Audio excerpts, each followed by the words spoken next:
Stateside with your host, Kyle Delone for CashFire.co. And in this installment, I'd like to take a second look at the upcoming fight at UFC 144 between Ben "Smooth" Henderson and Frankie "The Answer" Edgar. Now, I've already done a prediction video on this one. I'm sticking to my prediction. I'm not changing anything up. I'm taking Edgar by decision in this fight.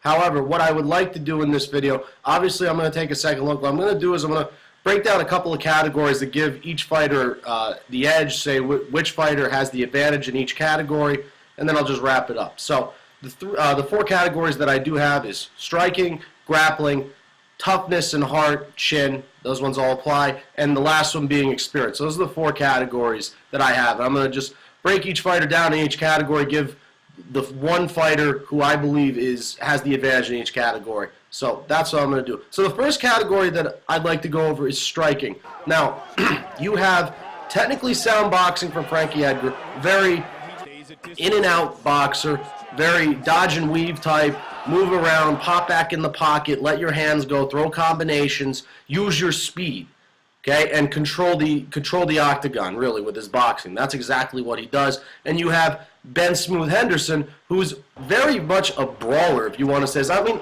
you know, it's not like he's a knockout guy, but the way he fights in his stand-up, he comes right after you, and he stalks you down. So what's going to be interesting is that Frankie moves around a lot, and Bendo, more so much, moves right into your face. So it's going to be one in this fight with the striking is going to be interesting about who controls the octagon and who's doing more movement and how, whether Bendo can cut off Frankie while he's moving and whether Frankie can avoid these things. So that's just the movement with the striking. Now, a couple things really that add into this is that more dynamic and more versatile striker definitely goes to Bendo. No doubt about it. The guy has a Taekwondo black belt. He's really, the fact that he can get into brawls and really get in your face and throw heavy strikes. He has more powerful strikes in this fight and really push the pace.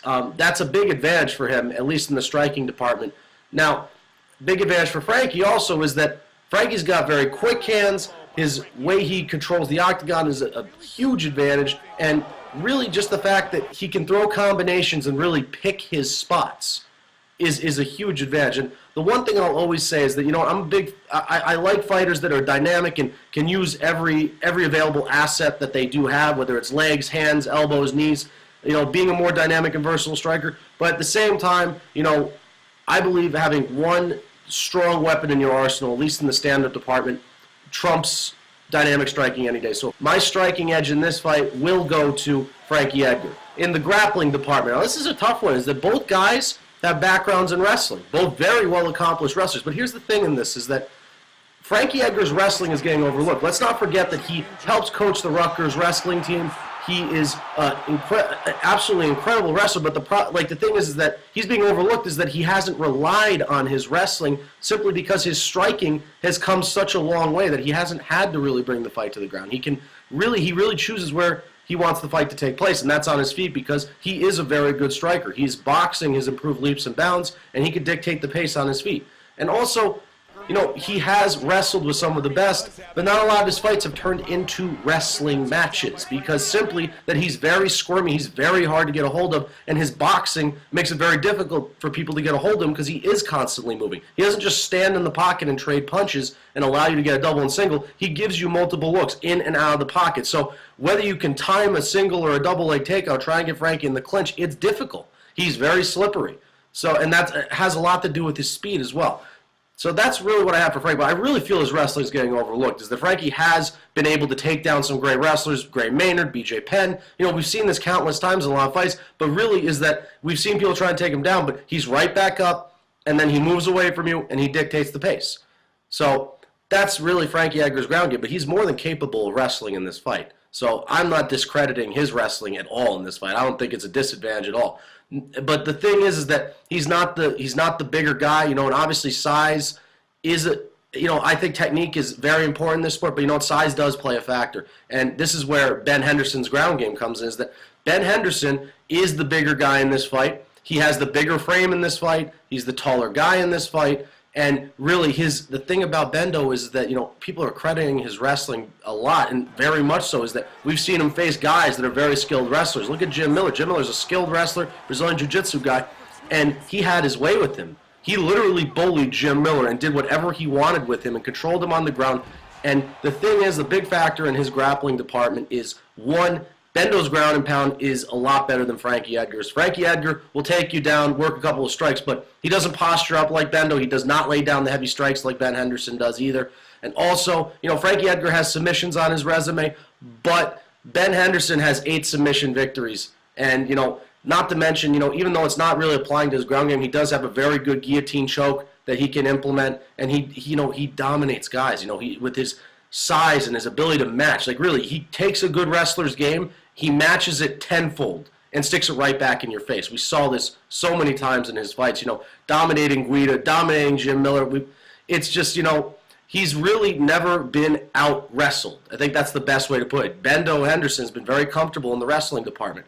So that's what I have in regards to that. Now, adding into the deadly ground and pound, the submission, and the sheer size and good technique, this isn't discrediting Frankie's wrestling. I think he'll be just fine in this fight, in my honest opinion. But I'm giving the grappling advantage to Ben Henderson in this fight. So the next category, I have chin, toughness, and heart. And this one is very tough. We're talking about 2 guys who have great chins. Frankie Edgar's never been finished before. He's only lost by decision. And we have Ben Henderson, who's never been TKO'd or knocked out. He's only been submitted. So you have 2 guys that have been in wars, been in dogfights, and also at the same time, we're talking about heart, is that there's no quit in either of these guys. I said this in the last video. You want to talk about guys who fight with no quit and don't ever give up and are never counted out of their fights. I mean, let's look at a couple examples here. Look at the Gray Maynard fight, both second and third with Frankie Edgar. He gets completely rocked in both of the first rounds in both of those fights, comes back, 1 gets a draw in the other fight, and 2, he wins the third fight by knockout. So, a lot of heart. There is no quit in Frankie Edgar, and we've seen this in countless fights. In regards to Ben Henderson, I think a good example is this Anthony Pettis fight. Even though he lost, and we're talking about he took a face kick off the cage, one of the most electrifying highlights in all of MMA, and the guy was still able to recover, and he was able to finish that fight and let it go to decision. So talk about no quit. Most guys would be demoralized, or they would be knocked out by that. And Bendo found it in his heart. He dug deep, and he still finished that fight. As soon as Pettis swarmed him, he immediately got a hold of a leg and was able to work it out and recover. And this is the thing, is that both guys' recovery is ridiculous. We're talking about the beating that Frankie Edgar took in the Maynard fights, knees, elbows, punches to the face, bleeding all over the place, and still is able to recover very quickly. And the same thing with Bendo Henderson. You look in that fight with Pettis, he was able to recover. You look in the fights with Guida, he took shots, he's able to recover. Jim Miller fight, he's able to recover. He did take strikes in that fight for the part that was standing in the third round. So, chin, I think it's a wash. Toughness, I think it's a wash.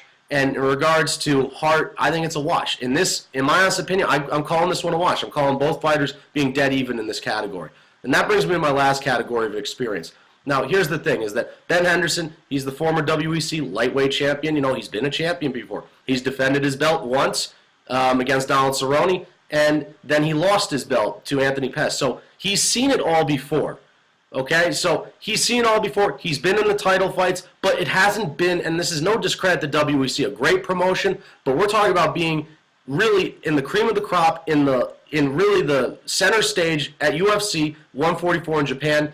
This is the big time, and I'm not saying that he can't pull it off, but he hasn't been here before, and he has won titles, but this is the UFC. This is the best of the best, the cream of the crop, and he has not been there before. He has fought in the UFC, but this is a title fight. This is 5 rounds. This is a title fight, so we will just have to see where he stands in this one. Now, regards to Frankie Edgar with experience, Frankie Edgar's seen it all before. Frankie Edgar has faced the best, and so has Ben Henderson. But Frankie Edgar, we're talking about, he fought BJ Penn twice. He didn't get credit for the first win. BJ Penn said his corner won the fight.